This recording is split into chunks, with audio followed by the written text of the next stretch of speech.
Doctores, veamos el priming del enfisema pulmonar. Recuerda que el enfisema pulmonar es un tipo de enfermedad obstructiva que lo vamos a encontrar dentro del EPOC, al igual que el bronquítico crónico, ¿no? Entonces, ¿qué viene a hacer, doctores, el enfisema pulmonar? Viene a ser una destrucción de la pared alveolar.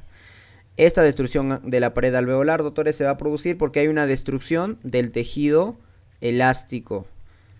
Y esa destrucción del tejido elástico, doctores, lo va a producir la elastasa de los neutrófilos, que va a responder, doctores, frente al tabaco, ¿no es cierto? O el déficit de alfa-1 antitripsina. Recuerda, doctores, que la alfa-1 antitripsina inhibe o bloquea a la elastasa de los neutrófilos. Por lo tanto, si hay déficit, se producirá igual una destrucción de la pared alveolar. Y esta destrucción de la pared alveolar va a producir, doctores, una dilatación anormal.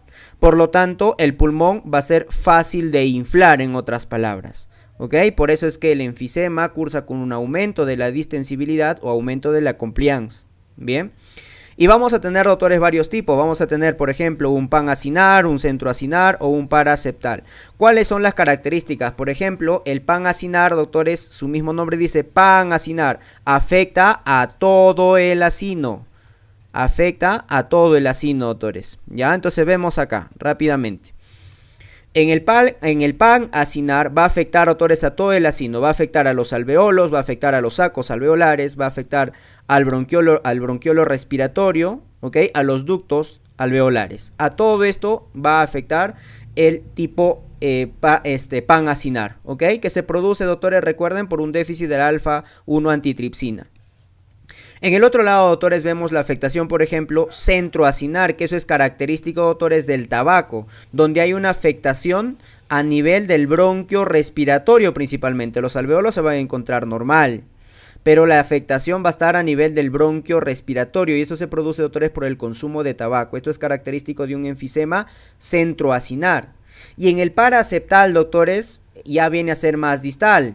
Este va a afectar, doctores, el ductus. Esta parte va a afectar el ductus y los sacos alveolares. Eso te afecta, doctores, el paraseptal. ¿Ok?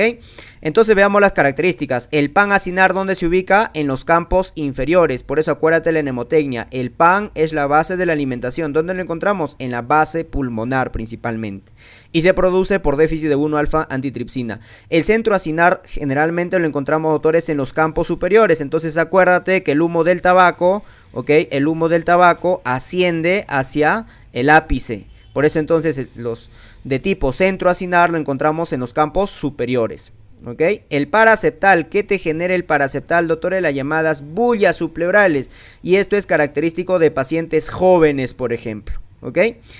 ¿Cuál es la clínica, doctores, con la que te va a venir este paciente con enfisema? Su clínica característica cardinal viene a ser la disnea. Una disnea progresiva, el paciente va a ser caquético, flaco, ¿no es cierto?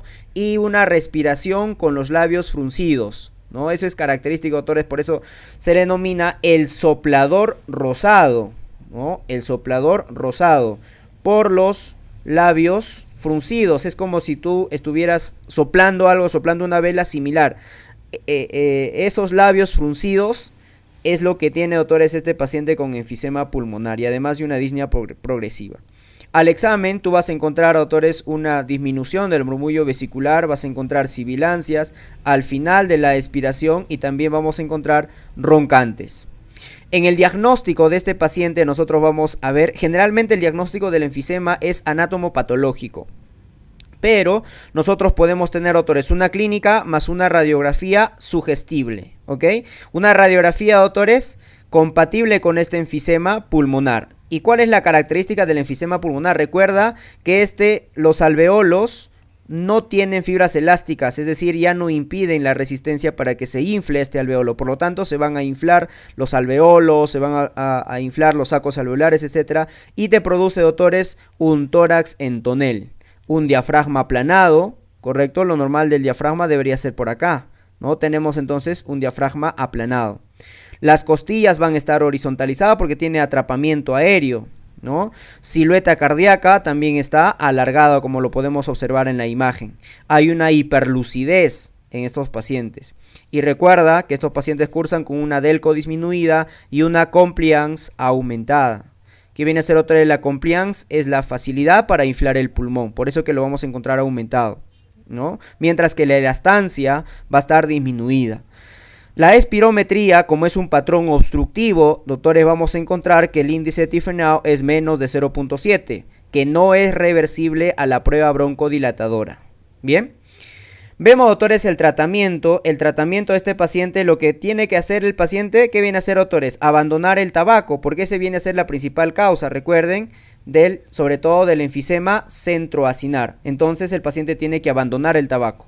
También, doctores, podemos dar SABA, podemos dar LABA. Recuerda, doctores, que si te preguntan quién es el primer escalón terapéutico en un paciente agudizado de fenotipo enfisema, ¿no es cierto? Viene a ser, doctores, los LABA. Los beta-agonistas de acción larga. También podemos dar corticoides, pero los corticoides lo vamos a dar cuando tiene eosinófilos mayor de 300, por ejemplo. O le vamos a dar oxígeno domiciliario, doctores. ¿Cuáles las indicaciones para dar oxígeno domiciliario? Recuerden, cuando tenemos una presión parcial de oxígeno menos de 55 milímetros de mercurio o tenemos una saturación de oxígeno menos de 88%. O también, doctores, cuando tenemos, por ejemplo, una presión arterial de oxígeno entre 55 y 60, pero el paciente tiene insuficiencia cardíaca o el paciente tiene poliglobulia, ¿ok? También podemos hacer buliectomías, por ejemplo, en estos pacientes. Habíamos mencionado que el enfisema paraseptal te producía las bullas subpleurales y esto es una causa frecuente de neumotórax espontáneo, ¿ok? Bien.